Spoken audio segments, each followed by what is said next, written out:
بقول علامہ اقبال رحمۃ اللہ علیہ کے کہ یہ دین کے قلعے ہیں یہ مدارس، تم ان کی حفاظت کر لو، اللہ تمہاری حفاظت کر لے گا۔ جو قوم مدارس کی حفاظت کرتی ہے، اور میری اور آپ کی یہ ذمہ داری ہے کہ اپنے علاقے کے مدرسے اور اپنے علاقے کے مکتب کی حفاظت کریں، ہم اپنی دین کی دولت اس کے پیچھے لگائیں۔ ہمارے یہاں کے جو لوگ، ان بستیوں کے علاقوں کے لوگ جو برطانیہ اور انگلینڈ اور یو کے اور یو ایس اور جو دوسرے ممالک میں گئے، ذرا پوچھیے ان لوگوں کو آج سے 50 سال پہلے تم نے کیا دیکھا تھا، تم کیا تھے اور تم کیا ہوئے۔ وہ لوگ تھے جب یہاں سے پہنچے ہیں تو وہاں پر جو تکلیفیں انہوں نے برداشت کی ہے، لیکن تکلیفیں برداشت کر کے انہوں نے مسجدوں کے بنانے کی فکر کی، مدارس کے بنانے کی فکر کی۔ آج یہ حال ہے ان لوگوں کی یہاں کہ اندھیرے میں ہاتھ لگا دو تو 5-10 حافظ تو ویسے ہی آ جائیں گے۔ میں نے وہاں دیکھا ایک مسجد کے اندر 5 آدمی تراویح سنا رہے، 5 حفاظ، اور کوئی ڈاکٹر ہے، کوئی انجینئر ہے، کوئی لائر اور سالیسیٹر ہے، ایسا نہیں کہ سب ایسے، الحمدللہ وہ بھی ہے یہ بھی ہے، بلکہ ایک جگہ تو 10 دیکھے میں نے، 10 حافظ 2 رکعت سنا ہے، نیچے جماعت خانے میں الگ تراویح، اور اوپر چلے جائیے جو کلاس روم ہے ہر جگہ پر 5 لگے ہوئے ہیں۔ اتنے حفاظ اللہ تعالیٰ نے پیدا کر دیے جو آج ہم ان کے پاس دولت دیکھ رہے ہیں۔ میں بہت صحیح بات کہنے جا رہا ہوں آپ سے کہ یہ انہوں نے جو مساجدوں کو بنایا، مساجد کی حفاظت کی، مدارس کی حفاظت کی، اور تیسرے نمبر پر جن چیزوں سے انہوں نے اپنے آپ کو بچایا وہ ایسے علاقوں میں قبرستان، جہاں مساجد کی حفاظت کی، مدارس کو بنایا، انہوں نے اپنے بہترین مکان بنائے۔ الحمدللہ مسلم کمیونٹی نے اپنے قبرستان بھی بسائے۔ وہاں پر جینا یا پیدا ہونا جتنا مہنگا ہوتا ہے، مرنا بھی بڑا مہنگا ہوتا ہے وہاں پر۔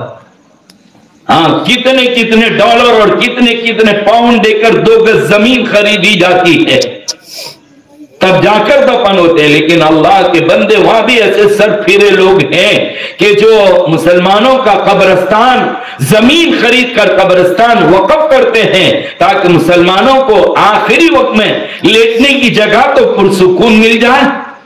اللہ، تو آج جیتالی والوں نے یہ جو ذمہ دارانہ کام اٹھایا ہے، بہت خوشی کی بات ہے کہ یہاں لوگوں کو مرنے کی فکر ہے، اور جو قوم مرنے کی فکر کرتی ہے، جو قوم مرنا جانتی ہے، وہ قوم ہی زندہ رہ سکتی ہے اور زندگی کا لطف بھی اٹھا سکتی ہے۔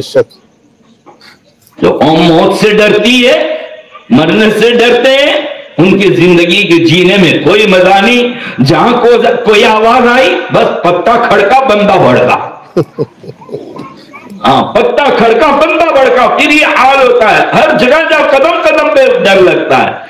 اور یہاں جس کو یقین ہے کہ میرے مولا نے لکھ دیا ہے کہ اذا جاء اجلهم لا يستأخرون ساعة ولا يستقدمون، وقت سے پہلے آنے والی نہیں ہے، اور وقت آیا اور ٹل جائے یہ بھی نہیں ہو سکتا، آنا ہے پکا۔ لیکن یہ یاد رکھیے کہ جتنا ادب احترام اسلام میں مردے کا کیا جاتا ہے شاید دنیا کی کسی قوم میں اتنا نہیں ہے۔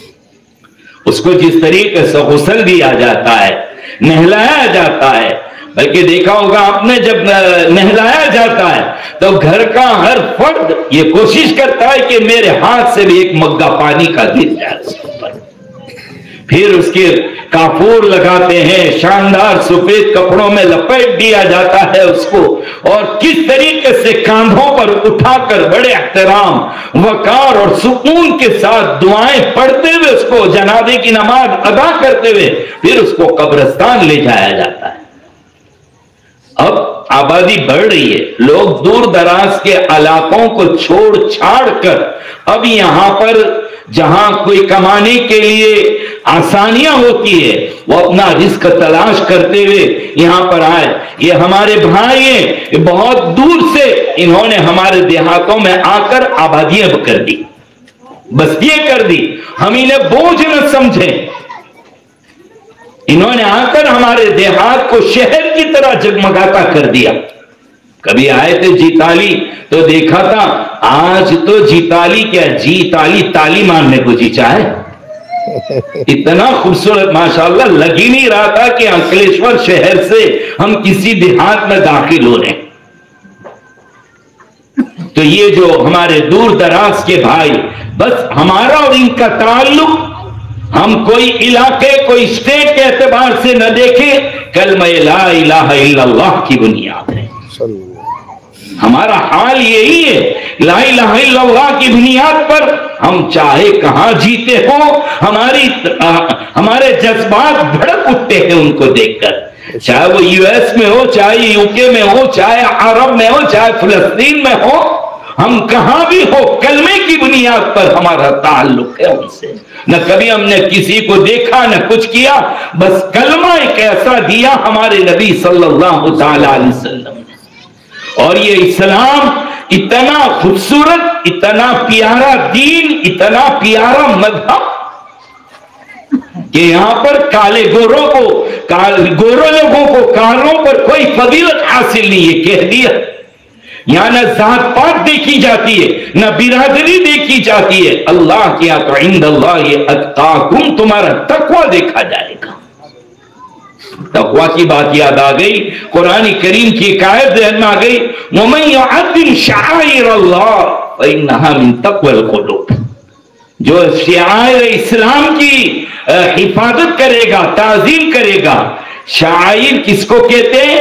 جس سے اسلام کی اور مسلمانوں کی پہچان ہو، جس کا ادب کیا جائے، اس کو شعائر کہا جاتا ہے۔ مساجد شعائر میں سے ہے، مدارس شعائر میں سے ہے، مقبرے اور قبرستان بھی شعائر اسلام سے۔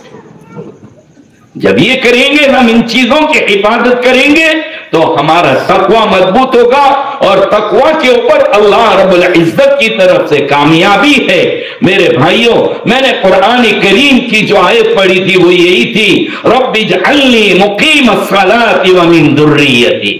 صلاۃ کا تذکرہ قرآن کریم بار بار کرتا ہے، اے اللہ مجھے بھی نمازی بنا، اے اللہ میری اولاد کو بھی نمازی بنا دے۔ نماز ایک ایسی چیز ہے کہ یہ مسجد بھی آباد کرے گی، یہ مدرسے بھی آباد کرے گی، اور قبروں میں بھی جو سکون پہنچانے والی جو چیز ہے وہ یہی نماز ہے۔ پھر تو قبرستانوں کا خوبصورت بنانا بھی گویا ہمارے لیے فائدہ مند ثابت ہوگا۔ الحمدللہ اللہ نے لوگوں کو شعور دیا ہے، وہ قبرستانوں میں باقاعدہ بینچ بھی لگا دیتے ہیں، گھاس وغیرہ بھی ڈال دیتے ہیں، تاکہ جانے والے زندگی میں جائے تو وہاں پر وحشت نہ ہو، سکون ہو ان کو۔ تو اب یہ جیتالی والوں نے جو ذمہ داری اٹھائی ہے، وہ جو کام کا بیڑا اٹھایا ہے، میں آپ حضرات سے درخواست کرتا ہوں، میں نے قرآن کریم کی اور ایک آیت پڑھی تھی، اس کا ترجمہ سن لو کہ مومن کون ہے، مسلمان کون ہے؟ کہا مومن تو وہ ہے کہ اذا ذکر اللہ وجلت قلوبہم، سبحان اللہ، کہ جب ان کے سامنے اللہ کا نام لیا جائے، اللہ اکبر اللہ اکبر، اتنی آواز سنتے ہی دل نرم ہو جائے، تڑپ جائے، دوڑنے والا بن جائے مسجد کی طرف۔ اللہ، اگر بیوی بچے اللہ کا واسطہ دے دیں، چپ ہو جاؤ، اللہ کا نام آ گیا۔ میں ایک مدرس ہوں اور میرا طالب علم مجھے کہہ دیتا، استاد اللہ کی قسم میں نے یاد کیا تھا، اب چاہے وہ کیسا بھی کہہ رہا ہو لیکن اللہ کا نام لے لیا، خاموش، دل میں نرمی پیدا ہو جائے۔ وَإِذَا تُلِيَتْ عَلَيْهِمْ آيَاتُهُ زَادَتْهُمْ ایمانا، اور جب قرآن کے احکام سنائے جائے، قرآن کی باتیں سنائی جائے، تو پھر ہمارے ایمان میں جلا پیدا ہو جائے، ایمان میں قوت پیدا ہو جائے، اللہ ہی پر بھروسہ کرنے والے ہوں ہر وقت۔ مال جو کچھ بھی ہمارے پاس یہ اللہ کی طرف سے آیا ہے، جو کچھ بھی ہے سب اللہ کرنے والے ہیں۔ وَمِمَّا رَزَقْنَاهُمْ يُنْفِقُونَ، وہ خرچ کرنے والوں، میرے اور آپ کے کام کی بات کہہ دی کہ جو کچھ ہم نے دیا ہے اس میں سے وہ لوگ خرچ کر دے۔ ایمان والوں کی نشانی کیا ہے؟